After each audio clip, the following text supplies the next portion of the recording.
नमस्कार दोस्तों, मैं स्वप्निल आपका स्वागत करती हूँ हमारे कहानी और कविताओं के इस चैनल पर। आज मेरे पास आप सबके लिए एक छोटी सी खुशखबरी है, जिसे जानने के लिए वीडियो को अंत तक जरूर देखिएगा।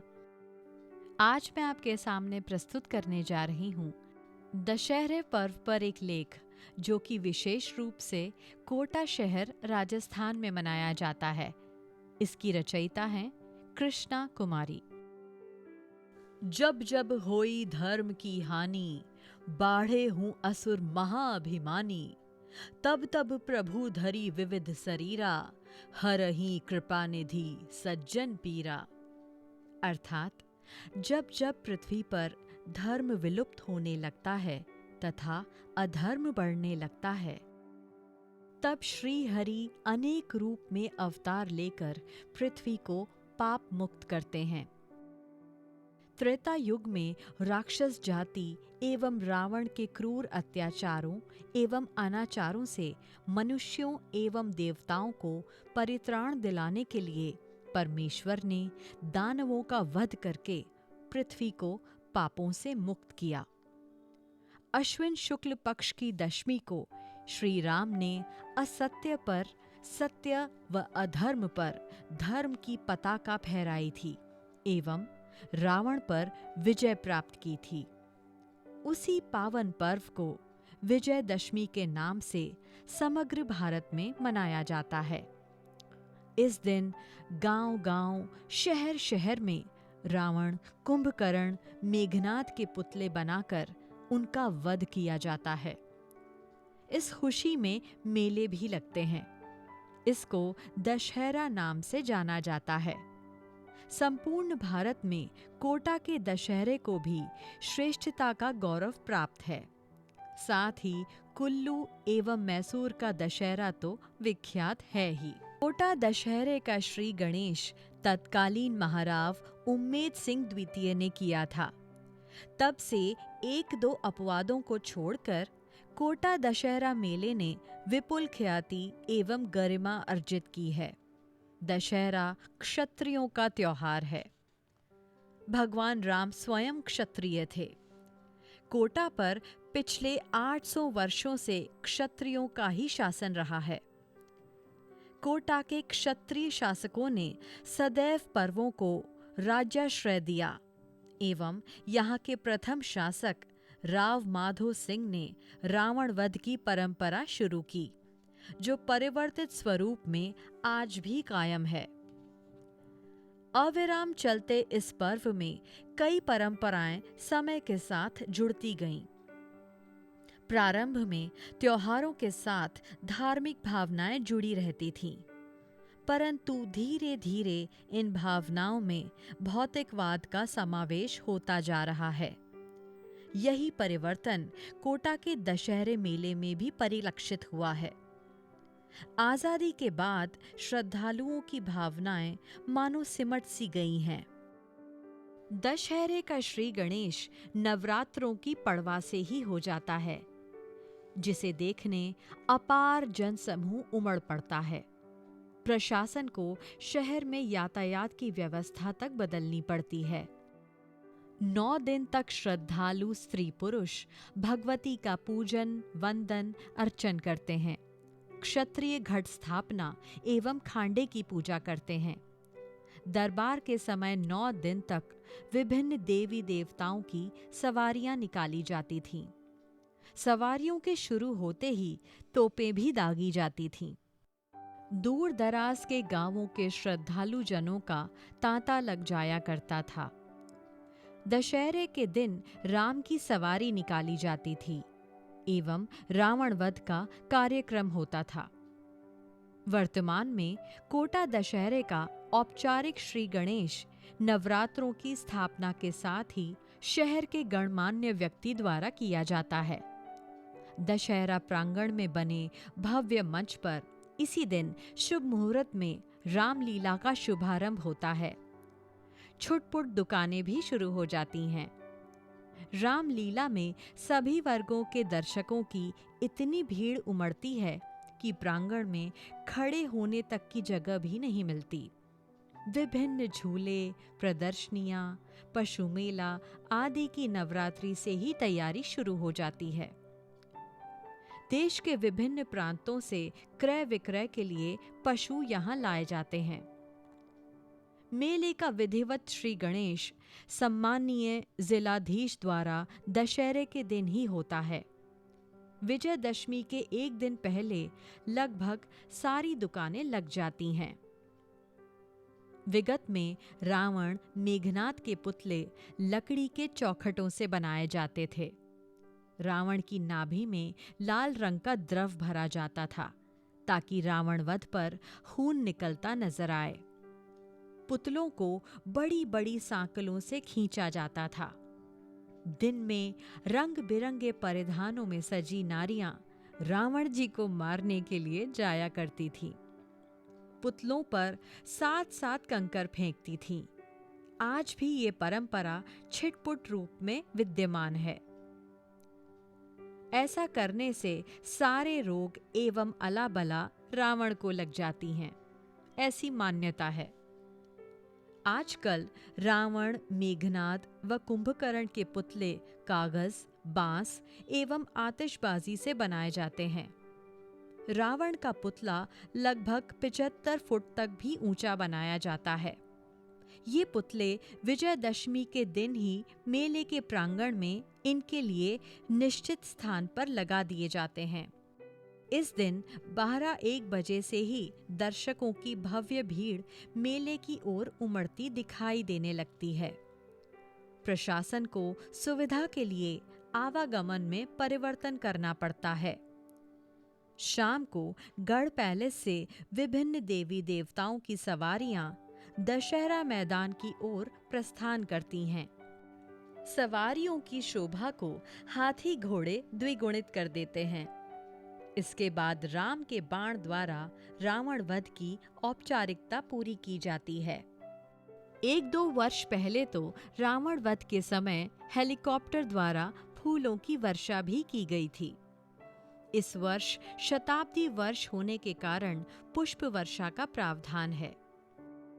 गगन रंग बिरंगी आतिश के फूलों से शोभायमान हो उठता है, मानो रंग बिरंगे रत्न, हीरे, पन्ने, माणिक आसमान में तैर रहे हों।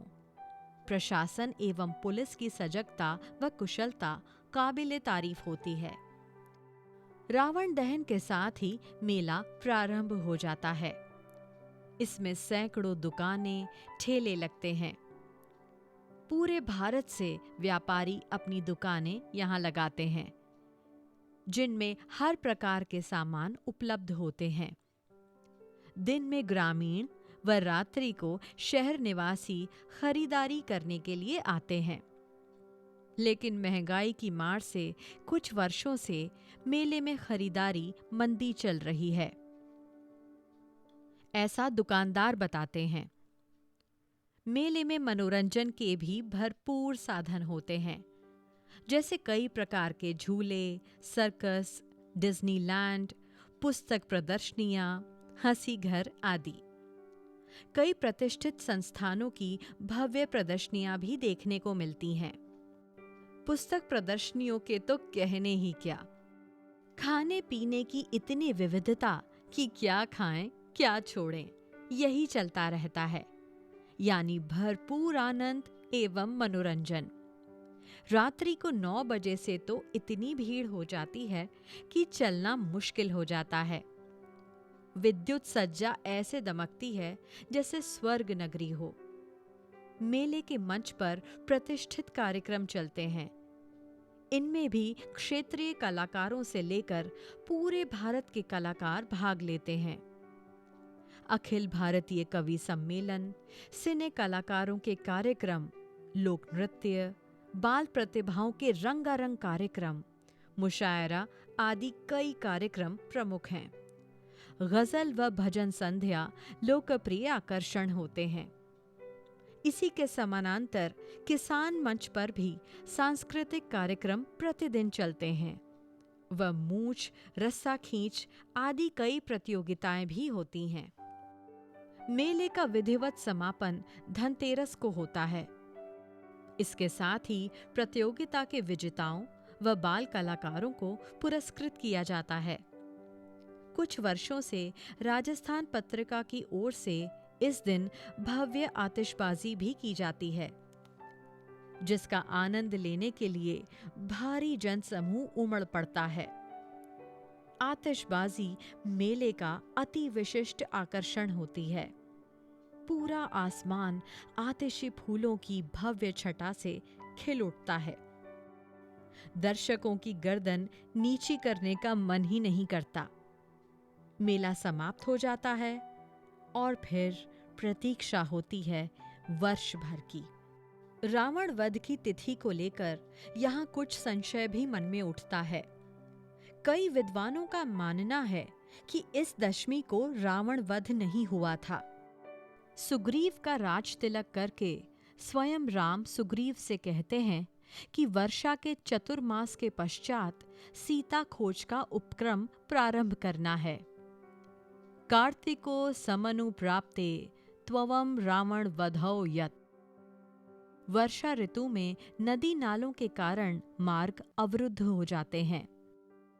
रामचरितमानस में भी राम सुग्रीव से कहते हैं कि 14 वर्षों तक मैं नगर में तो जाऊंगा नहीं, अतः वर्षा ऋतु में यहीं पर्वत पर रहूंगा। गत ग्रीष्म वर्षा ऋतु आई, रही हूं निकट सैल पर छाई। वर्षा ऋतु के बीत जाने पर सीता जी की खोज में राम व्यथित हो उठते हैं। वर्षागत निर्मल ऋतु भाई, सुधी न तात सीता की पाई। सीता खोज का उपक्रम शीत ऋतु में शुभारंभ होता है और सुग्रीव वानरों को 1 महीने की अवधि देते हैं। जनक सुता कहूं खोजहु जाई, मास दिवस महू आए हु भाई। स्पष्ट है कि वर्षा के बाद 1 महीना शरद का नियत किया गया। ऐसे में आश्विन में रावण वध की कल्पना निराधार लगती है। ये संभव है कि इस दिन सीता खोज का कार्य प्रारंभ हुआ होगा। संभव है चैत्र मास के शुक्ल पक्ष की दशमी को रावण वध हुआ हो, क्योंकि इस दिन कई अंचलों में जैसे खेड़ा रसूलपुर, कनवास आदि में विधिवत रावण वध आज भी किया जाता है व मेले लगते हैं। ये बात दर्शाती है कि रावण वध से इस दिन का संबंध रहा होगा। जहां तक मिट्टी के रावण बनाने का प्रसंग है, ये परंपरा कई कस्बों एवं गांवों में आज भी विद्यमान है। कोटा जिले में खेड़ा रसूलपुरा, कनवास आदि कस्बे में आज भी मिट्टी का रावण बनाया जाता है, जिसे लाठियों व लातों से मारा जाता है। 2-3 दिन तक मेला भी लगता है, जिसे सम्या कहते हैं। हाँ, रावण वध के बाद पटाखे चलाए जाते हैं। मुझे याद है कि जब मैं लगभग 6-7 वर्ष की थी, सावन भादो से कनवास सम्या देखने गई थी। रावण वध के पश्चात कहीं से आग की चिंगारी आकर हमारी बैलगाड़ी के निकट लगी कांटों की बाड़ में गिर गई और देखते ही देखते आग की लपटें उठने लगी। हम इधर उधर भागने लगे। संभव है तब वहां भी पटाखे चलाए जाते होंगे इस अवसर पर। कोटा के ही किशनगंज इलाके में भी मिट्टी के बने रावण वध के बाद लोग उस मिट्टी को घर लाते हैं। इसे सोना समझकर घर में रखा जाता है, ऐसी मान्यता है। संभव है रावण की लंका सोने की होने के कारण ऐसी मान्यता हो। वैसे देखा जाए तो रामचरितमानस में भी कहीं भी उल्लेख नहीं है कि रावण वध दशमी के दिन हुआ है, जिसके हर्ष में दशहरा मनाया जा रहा है। दशहरे का सीधा साधा अर्थ है 10वीं तिथि। कहते हैं कि दिवाली वैश्यों का, राखी ब्राह्मणों का, होली शूद्रों का व दशहरा क्षत्रियों का पर्व है। वस्तुतः दशहरा क्षत्रियों का ही पर्व है। बारिश के मौसम में अस्त्र शस्त्रों पर जंग लग जाता है, अतः बरसात के पश्चात क्षत्रिय लोग अपने अस्त्र शस्त्रों को साफ करते थे एवं उनकी पूजा करते थे। फिर युद्ध के लिए निकल पड़ते होंगे। क्षत्रियों ने अपने आयुधों के पूजन के लिए बरसात के समापन के बाद आश्विन शुक्ल पक्ष की दशमी के दिन को नियत कर लिया। शनैः शनैः रावण वध का प्रसंग भी इससे जुड़ता गया, शायद इसीलिए कि राम स्वयं क्षत्रिय थे। वैसे भी समय परिवर्तन के साथ साथ सभी संदर्भों के स्वरूप में अत्यधिक बदलाव आ ही जाता है। कुछ छूटता है, कुछ नया जुड़ता है। तो दोस्तों, खुशखबरी ये है कि अब से आप अपना फीडबैक 2 मिनट के वीडियो के माध्यम से हमारे साथ साझा कर सकते हैं। उस वीडियो को हमारी अगली पोस्ट के अंत में प्रसारित किया जाएगा। नीचे दिए गए ईमेल आईडी पर आप वीडियो भेज सकते हैं। हमें इंतजार रहेगा। और हाँ, हमें सपोर्ट करने के लिए लाइक, शेयर और सब्सक्राइब करना मत भूलिएगा।